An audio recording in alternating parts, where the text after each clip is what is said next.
Hello, viewers. My name is Zach Hardy, and this is the live USW Hardcore Haven review, 2015 review. I'm going to start this at 11:30 p.m. Eastern Standard Time, like I tweeted out a few seconds ago.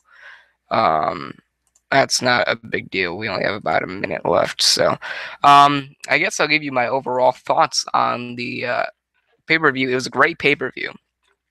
There were a lot of, as the description says, was a lot of moments where like, what the fuck? Did I just see that? Or did I just catch that? Did anybody else notice that?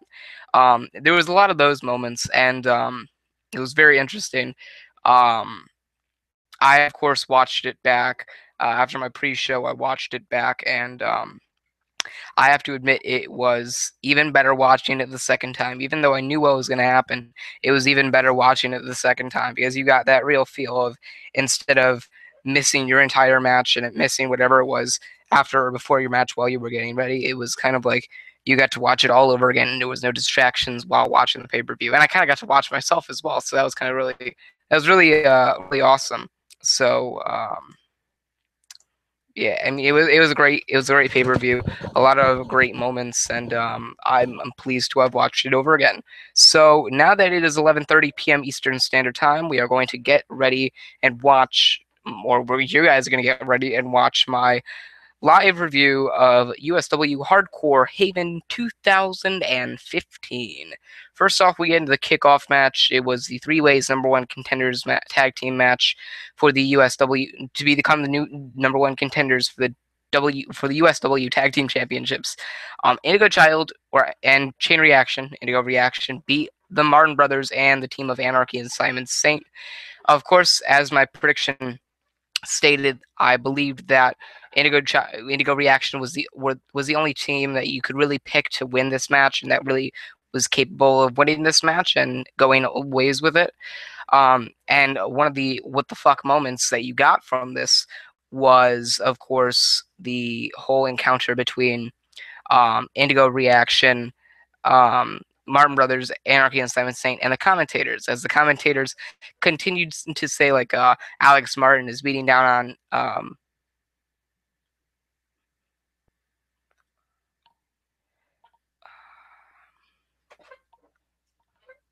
what's the line?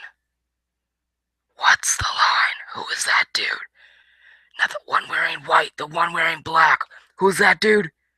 No, it's not racist. Who's that dude? Anarchy. Um, so you've got these performers beating each other down, and the commentators are confused as to who's Anarchy, who's Simon Saint, who's Alex Martin, George Martin, who's Indigo Reaction, or who's Indigo Child, and who's Chain Reaction. It was fucking phenomenal. But even though it was funny to watch, it was a great match as well. Went on about 15 minutes, and the Indigo Reaction picked up the win. So at Outcast 2015, which is a special that's going to replace one of the Wednesday night intensities, you're going to get Ezra and Kills of Benny Franklin versus Indigo Reaction for the USW Tag Team Championships. So that should be great. Afterwards, we got an interview with, of course, myself about the match with Majigeta. I pretty much just said I'm going to make sure that I just keep Majigeta from getting the spotlight like he did, like at Steel Purgatory. So I just kind of referenced the Steel Purgatory match and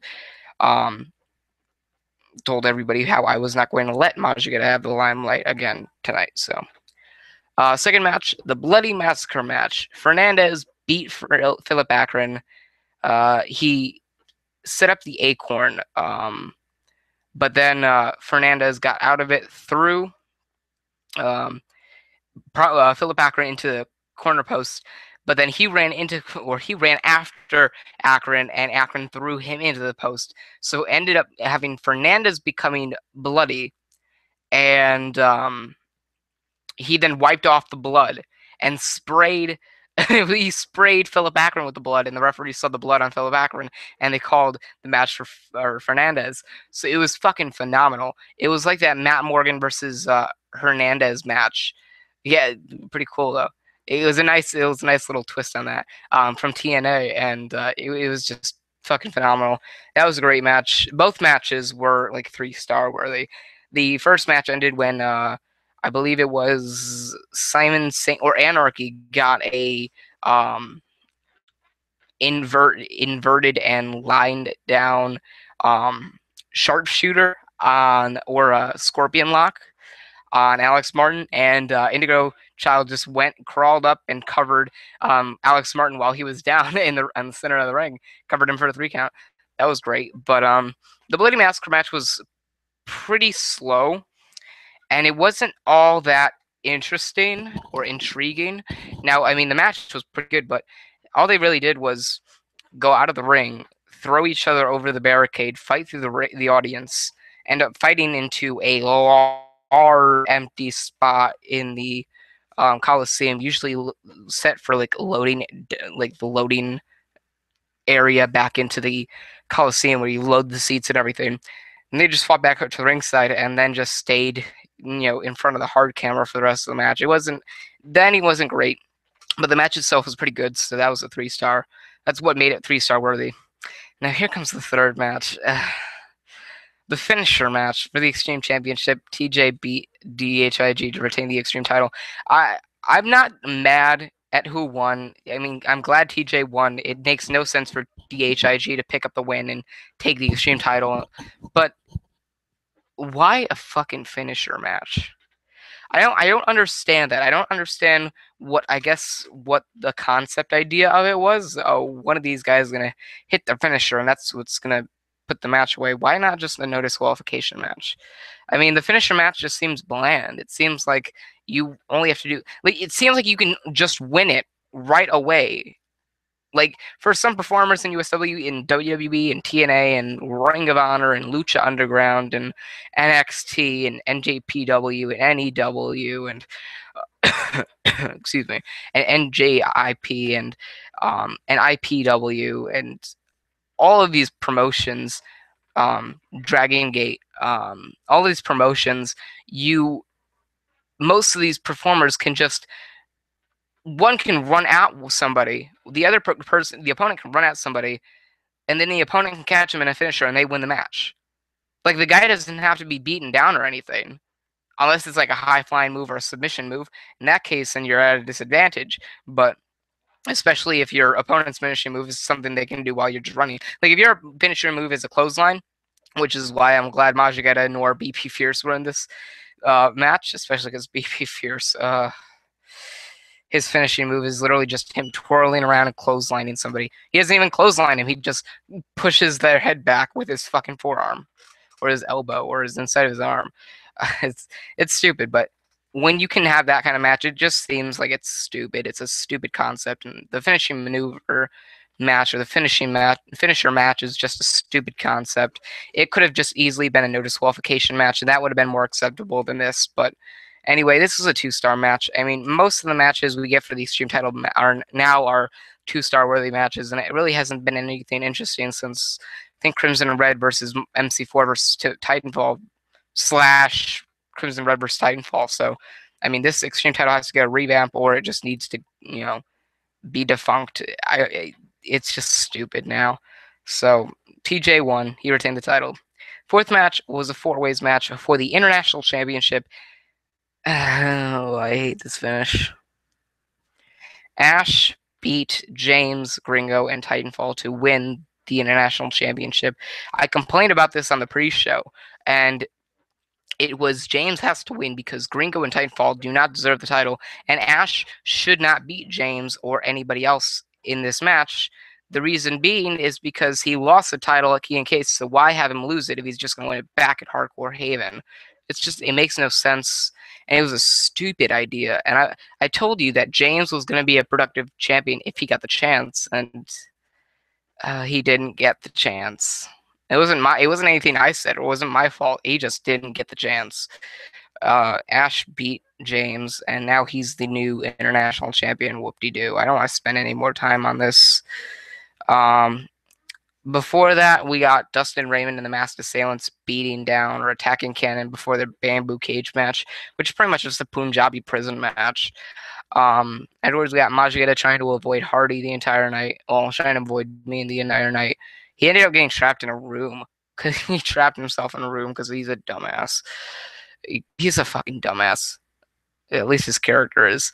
If you really want to call it a character. Anyway, fifth match was a steel death match for the. Well, I'm sorry, not for a title. Double XL beat Capital. Another stupid finish. I mean, first we had my complaints. We had a stupid match. Then we had a stupid finish. Now we have another stupid finish. The match before, though, the four ways match for the international title, that was a 3-star worthy match. But the steel death match was it was a stupid idea. Double XL beat Capital. That was a stupid ending. He just threw Capital into a pile of chains, and after he attempted the Capital punishment, then hit the above ground and covered him for a win. So he pretty much just belly to belly suplexed him, and then ran, and then jumped on him with his back landing on Capital on a pile of chains and covered him for a win. Yeah, I know that fucking hurts. But that's a stupid ending, and it was a stupid decision to have Double XL win. What is Double XL going to do? If Double XL doesn't do anything productive, let's see, he doesn't either kick my ass or he doesn't go and win the U.S. Championship, or USW Championship or the USW World Heavyweight Championship. I don't see a reason why Double XL needs to win. I don't see a reason why Double XL needs to be in USW at all. I'm not saying that because of me. Hell, he can kick my ass all he wants. I don't care. He'd be doing something productive. He'd be kicking my ass, and I'll kick his ass, and we'll both kick each other's ass, and then it'll eventually lead to me winning one match, him winning another match, I win another match, and he wins another match, and he wins another match, and I win another match. And that's all it's going to be. If that's the case, so he can kick my ass any day. I'll be glad to take it. But he's not going to do anything. So unless you have a plan for Double XL, I don't suggest you have him win. And so Double XL goes and wins. And what is Capital going to do now? Nothing. So I'm not sure if Capital just got buried by a guy who got buried by TJ. Capital gets buried by Double XL, and Double XL got buried by TJ. So Double XL gets buried by TJ of all people. So somebody who buried by TJ buries you. That's just an it's an absolute fucking shit on the cake. Anyway, 2-star match. It wasn't even a good match. I feel like I'm ranting on a WWE pay-per-view. I hate doing this for USW shit. Because USW is so much better than this. And, I mean, it was a great pay-per-view. Some matches were shit, but it feels like WWE. I hate that feeling. Sixth match. All right, I'll lift my spirits up for this. This was a cage match for the Blue Belt Championship, and Prophecy beat Yo-Yo Joe. Thank you to everybody who made sure that Prophecy beat Yo-Yo Joe. Now, please, this will be amazing. This will be the best thing you could possibly do if this feud is over now. It was also a great finish. He locked the limb lock on the top of the cage, and then leaned Yo-Yo Joe down to the point where Yo-Yo Joe could grab his way onto the cage. He then threw Yo-Yo Joe down, so Yo-Yo Joe flipped off the cage wall and onto his ass into the cage.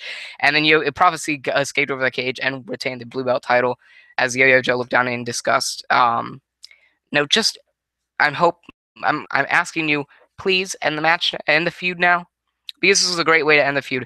The fans are going to be on Prophecy's side now, and they're going to absolutely hate Yo-Yo Joe now. So that's what you need to do. Excuse me. I'm serious. This is what you need to do. You need to make sure that this feud is over with. Prophecy versus Yo-Yo Joe is a done feud. It's over. Thank you. Please end it. Thank you. Are you listening? Good. Thank you. All right. Seventh match is the Rink of Arson match. Morbid beat Washington. All right, now, and the pre-show, if you watch the pre-show, you would know that I was very torn on this. I was like, all right, on one side, I want Morbid to win, but on the other side, I want Washington to win. Excuse me. But the majority, I want Morbid to win, but I don't see how either or could help out either or.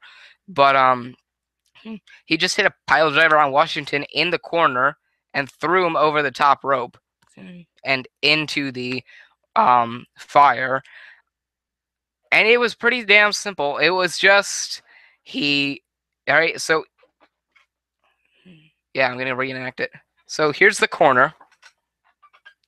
Sorry, let me get the camera out here. Here's the corner. Tombstone. Picked him up. Oh, I'm sorry. Tombstone. Picked him up. Threw him over the top rope. That's it. That's it. He tombstoned him onto the bottom rope, and I was like, well, I know that's a bad thing to, or I know that's a serious thing to do, and you can break your neck doing that. You can break your neck by a simple pile driver onto the mat. Your head just crushes down. You break your neck. It's easy to snap your neck. I mean, that's how Stone Cold Steve Austin broke his neck when Owen Hart pile drove him over the limit. I think it was over the limit, or was it in your house? I don't know. One of them. It, Owen broke Steve Austin's neck. So obviously this is a dangerous move, but it was crap ending. Um, the match was, I guess, a two-star match. There's not much you can do in a Ring of Arson match.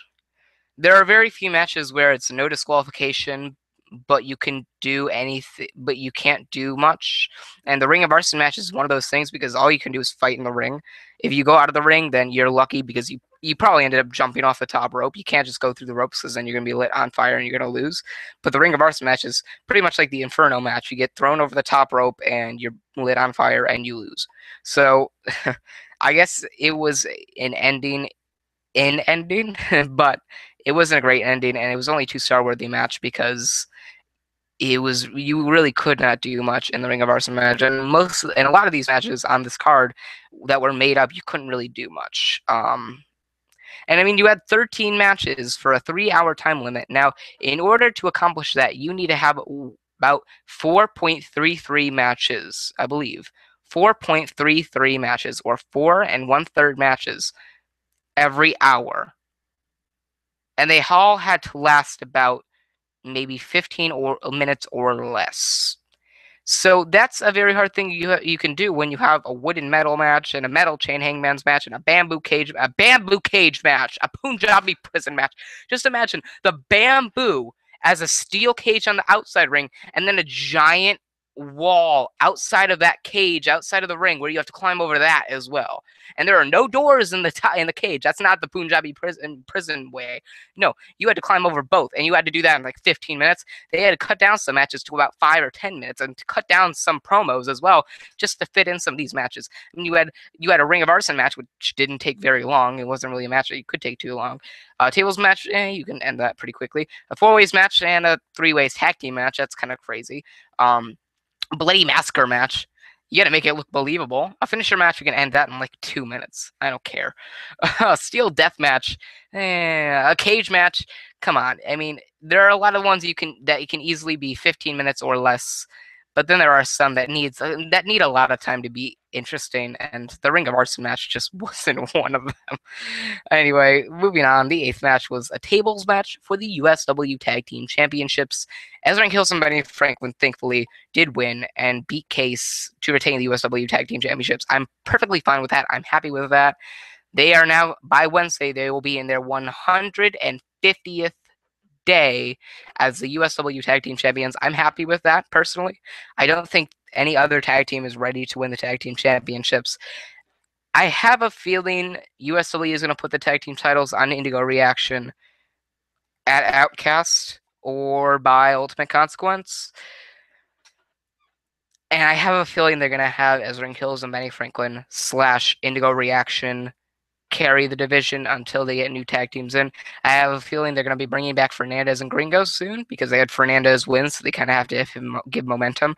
And Gringo wasn't all involved in the 4-ways match for the international title, so you kind of have that interesting vibe where, all right, so Gringo is just kind of out there, so he's now not very productive. So now you have Fernandez winning, so he can bring the momentum, and Gringo can bring the talent. So, well, not the talent, but he can bring the interestingness, I guess, intriguing feel to the team and bring them back. So that's why I feel like they're going to be brought back.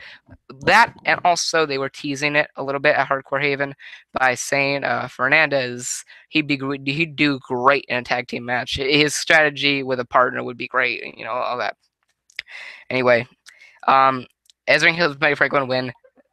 Right now, they seem as though they're going to drop titles to Indigo Reaction at Outcast. I think that's what's going to happen, and they're going to go into an extended feud.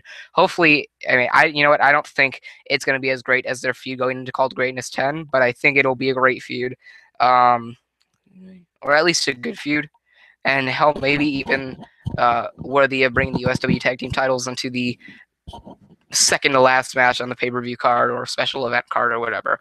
That'd be interesting. That'd be great. But excuse me. Anyway, this match was 3-star worthy. It was great.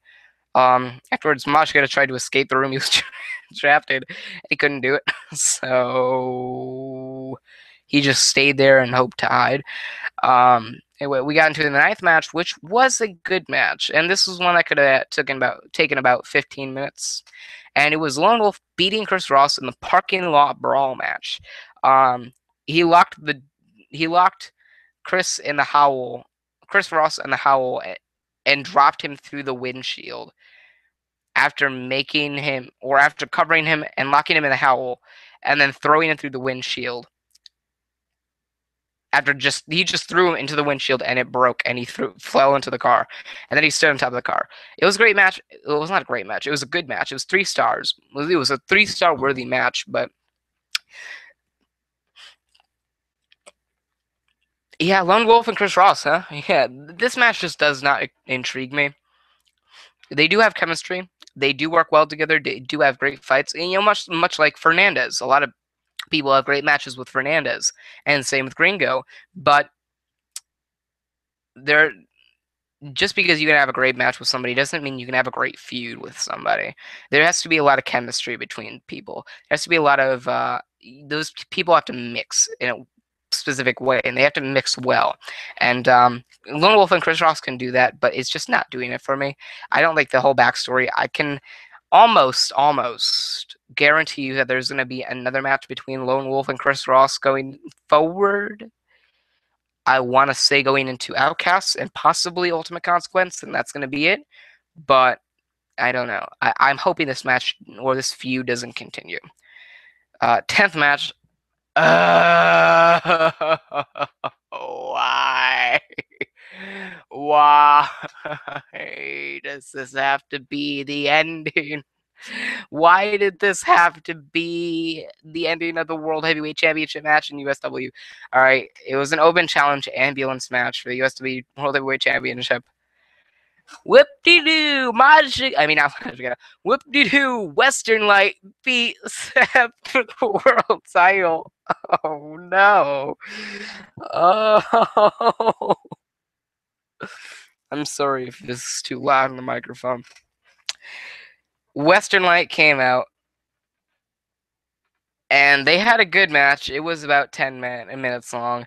And Western Light hit the lantern, excuse me, on Seth on top of the ambulance, threw him in the ambulance, closed the doors, and drove away out through the curtain, and then backed up back into the Coliseum, asked for the world title, held the title out the window, and then pulled it in the window and drove away. It was a great ending, but why did this have to be the ending? All right, I can tell there's going to be another Western Light versus Seth match at Outcast and probably Ultimate Consequence, but I like what Western Light and Seth can do. They had a great match. It was definitely, excuse me, it was definitely 4-star worthy, but I think that they can have a lot of chemistry in a feud. I may be wrong, but I think they can have a great chemistry. They can have great chemistry in a feud. That's my hope and my want and my need for this feud. Fair enough. Thank you. 11th match, bamboo cage match between Dustin Raymond and Cannon, and Dustin Raymond beat Cannon. Why? I don't know. I don't understand why exactly.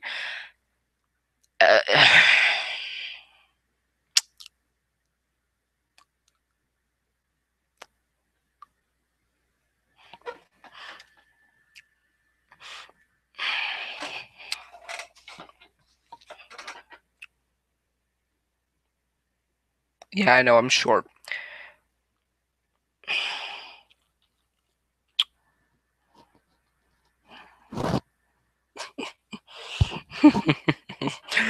Why did Dustin Raymond beat Cannon?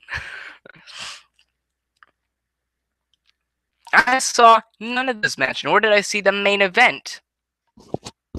Because I was getting ready for my match, and I was just ending my match. and I had to go to the trainer to make sure my arm was okay, and they said it was perfectly fine, so I can still wrestle. But I didn't see any of this match until I watched this back, and then I saw the Raymond Cannon, the Hardy Majigeta, and the Rotten Porter match.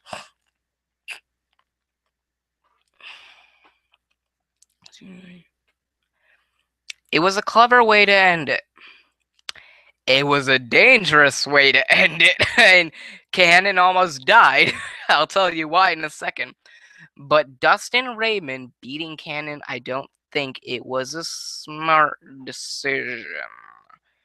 Why do I say that? Oh, I don't know. Why Dustin Raymond when he's leaving USW in September? You've got 3 months left with the dude. Yeah, pretty much. No, you've got about 2 months left with the dude.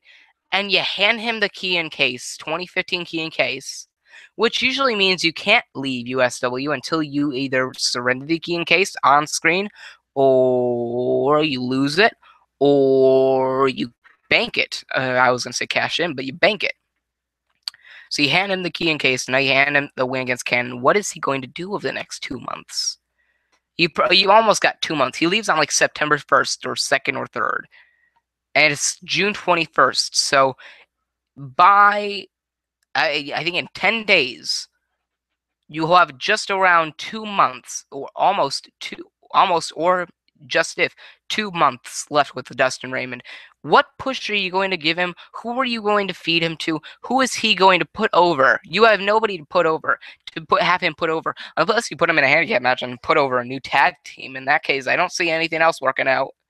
Maybe Chris Ross, maybe Philip Akron, maybe Lone Wolf, maybe guys who need a push. Maybe Washington. Maybe you can have Washington beat the shit out of Dustin Raymond, and then have Dustin Raymond, have him leaving USW be because Washington beat down Dustin Raymond. And when and if he ever comes back to USW, which, let's be honest, I'm not sure if he is. I mean, he's getting married, and I think his girlfriend / fiance is pregnant. I want to say that, but I'm not sure. I know he wants to pursue other things in his career, and I know he wants to go to other places, like work in Japan and working in other local promotions and everything, independent promotions, but I don't... What are you going to do with Dustin Raymond? Excuse me. For those of you who wanted me to tell you why Cannon almost died, here's the reason. Excuse me. So Dustin Raymond got over the top cage. Cannon followed him. They both got to the bottom. Cannon got put through a table. Dustin Raymond climbed to the top of the outside cage. So did Cannon. However, Cannon was on the outside cage and beating down on Dustin Raymond. Dustin Raymond picked him up and went for the blue bomber, but instead of using his knee, he power bombed him onto the top of the outside cage, which almost landed in Dustin Raymond falling about 25 to 30 feet down to his death, at least what I would think his death. And then after that, he threw Cannon into the cage, the inside cage, where he got thrown into the wall of the outside cage and kept slipping down, and just about halfway through down to the inside cage, grabbed onto the bamboo, turned himself around, got to the other cage, and then by that time Dustin Raymond had already escaped. So Cannon was just in there. So both of them almost died. And after they both almost died,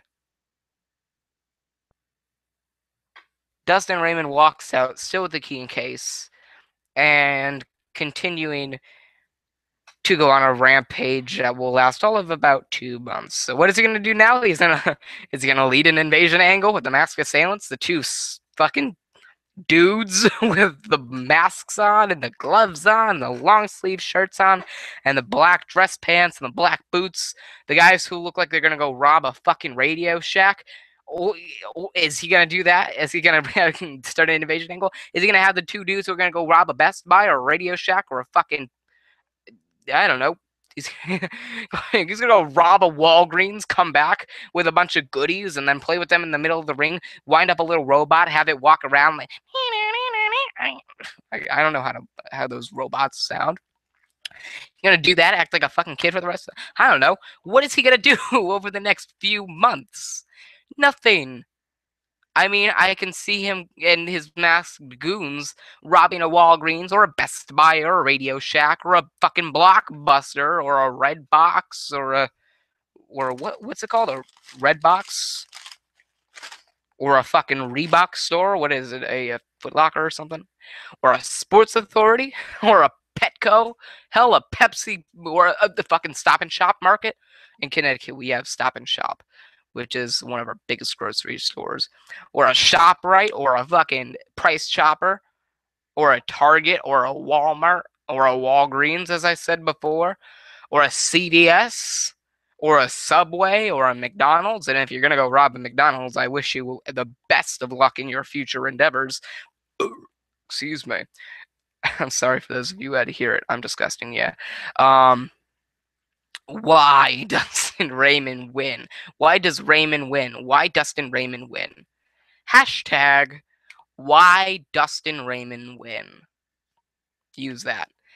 Anyway, afterwards, we get the start of my match, and it shows me walking down and watching Mashiketa in his hiding place. And since I know the Coliseum, all of its ins and outs, I run down and I start beating down Mashigeta while he's hiding in the secret hiding place. He's in between a bunch of pipes inside a crate and a bunch of other crates that he's just stacked around. And he sees me walking down the hall and he just sits still. And I sit on top of the crate to his right. And he's like,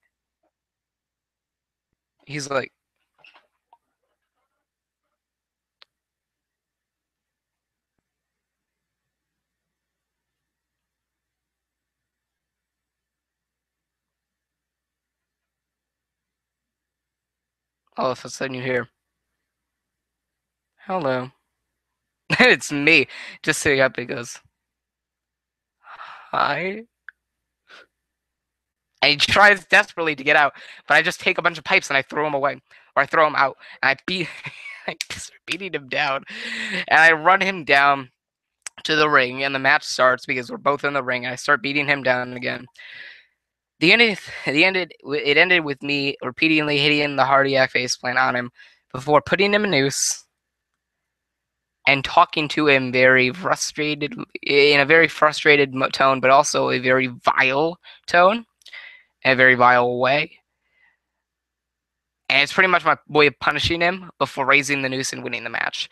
So he goes unconscious, and they cut down the metal noose with the fucking buzz saw or whatever. And I win the match.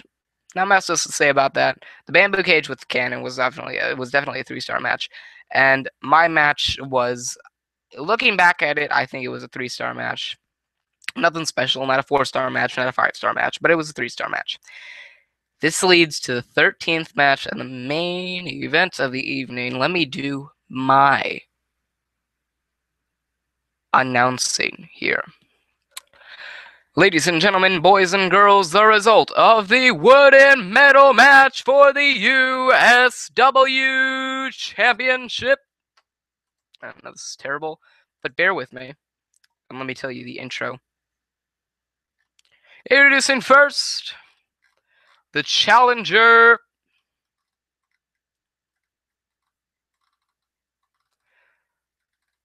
brought to you tonight from Warriors Mark, Pennsylvania, weighing in at 220 pounds, Dwayne Porter, and his opponent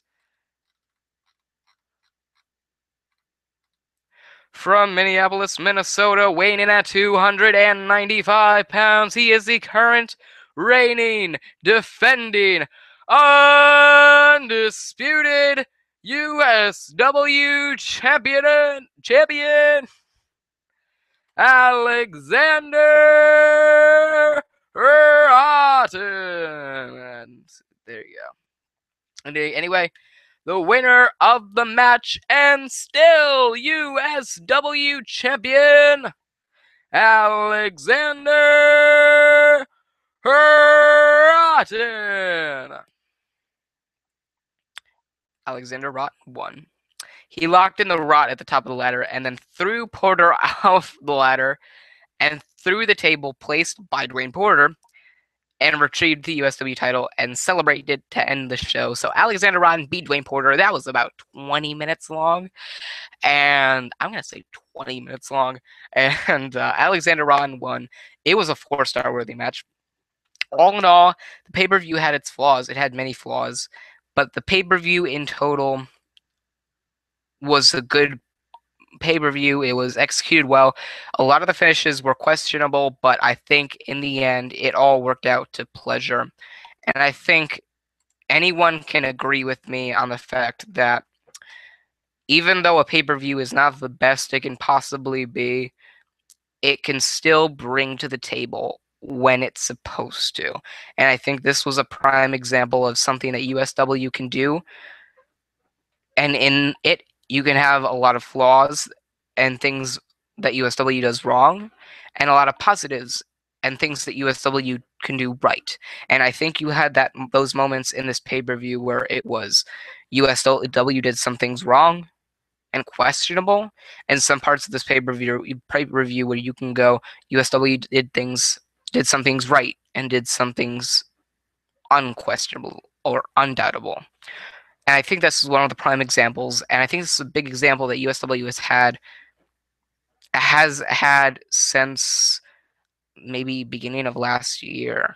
I know they had one bad pay-per-view this year, and I think Chase and I agree that there was the No Remorse pay-per-view from 2015 that was very did not bring to the table as much as it should have, but I think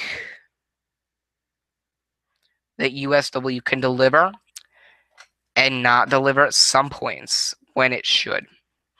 But I think USW does deliver when most of the time it does deliver to the majority than when it should, than when it doesn't deliver. But I think this was a good pay-per-view. It was not the best we've had all year. Maybe Call to Greatness 10 was the best we've had all year. But I think it was definitely a very good pay-per-view. Did it have its flaws? Yes. Did it have its positives? Yes. Did it have its ups? Yes. Did it have its downs? Yes. What was the most questionable part of this pay-per-view? Quite possibly either having Dustin Raymond win or having Ash beat James for the international title. And what were the best parts you had in the pay-per-view? Definitely giving a win to